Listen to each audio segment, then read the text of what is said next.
Hai teman-teman, hari ini aku mau bawa kalian ke sebuah kisah luar biasa dari sebuah tempat yang mungkin gak pernah kalian bayangkan sebelumnya. Jonggol, Kabupaten Bogor, Jawa Barat.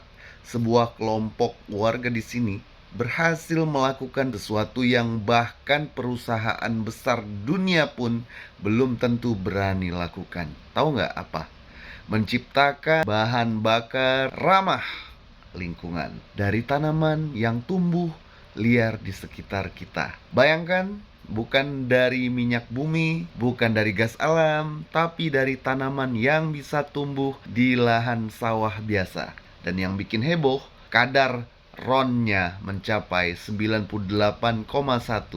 Artinya setara bahkan lebih tinggi dari bensin premium yang biasa kita beli di SPBU. Kedengarannya seperti cerita dari masa depan, tapi ini nyata teman-teman.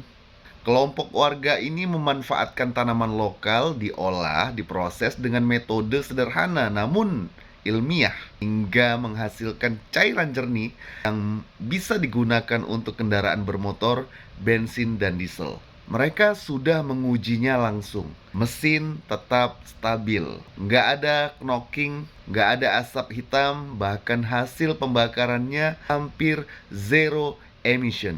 Artinya, bahan bakar ini bukan cuma irit, tapi juga nyaris tanpa polusi. Dan di tengah kondisi dunia yang semakin panas, bukan cuma karena iklim, tapi juga karena politik energi global, apa yang mereka lakukan di Jonggol ini bisa jadi titik balik besar bagi bangsa kita.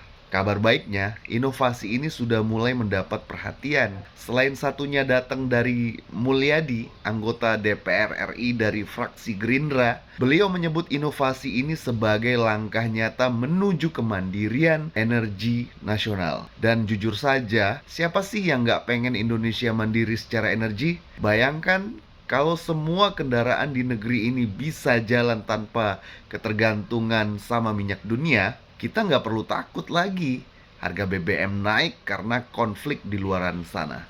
Petani bisa jadi produsen energi, desa bisa jadi pusat ekonomi baru, dan langit Indonesia bisa kembali biru tanpa kabut asap, guys.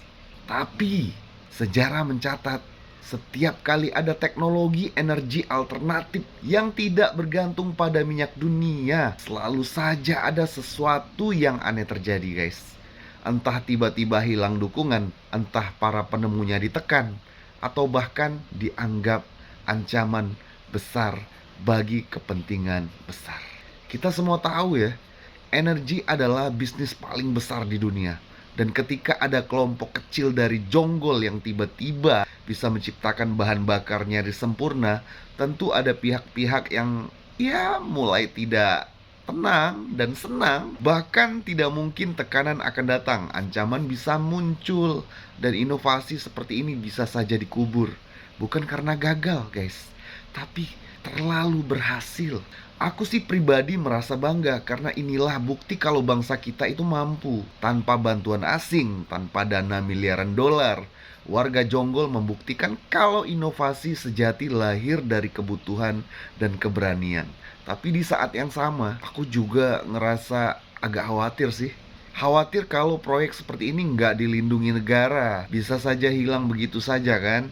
Ditelan sistem, dilupakan, atau bahkan dihentikan dengan alasan yang kita nggak tahu. Jadi mungkin sudah saatnya kita masyarakat ikut menjaga, minimal menyebarkan kabar ini biar dunia tahu, guys, bahwa ada harapan dari Jonggol. Bayangkan kalau setiap desa punya bahan bakarnya sendiri, kalau anak-anak muda di kampung bisa jadi ilmuwan energi tanpa harus pindah ke kota besar. Kalau Indonesia nggak cuma jadi pasar, tapi juga pelopor energi hijau dunia. Mungkin semua itu bisa dimulai dari satu tempat kecil yang namanya Jonggol.